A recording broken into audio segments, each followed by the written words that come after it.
My name is Dineo Seshee Bopape. I was born in South Africa, in Polokwane.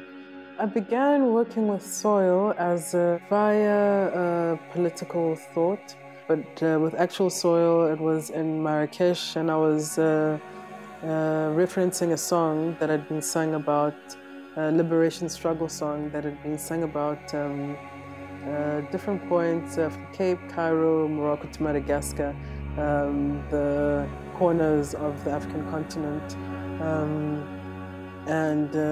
When thinking about the work, then I thought, oh, it would be interesting to have the soil, actual soil from those places, to be able to feel, in the hand, materially, what that would be like. Land, earth, like water, like air, like fire. It's one of the elemental elements that are essential to life.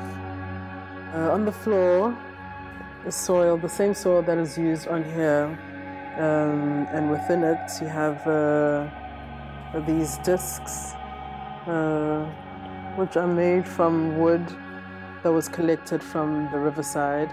I'd wanted to work with the energy of water as well. I went to the herb market next door. Some ladies selling herbs there, and asked them for herbs that are used in this context for healing the womb or the female reproductive system. As you go through the space, then it cascades, the soil becomes a river of sorts.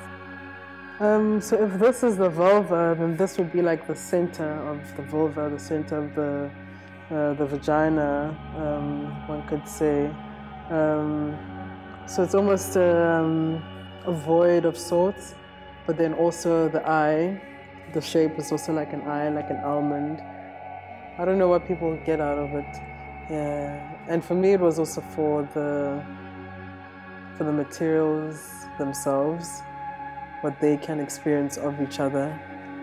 Yeah, how the soil from the different regions can communicate with the soil from here.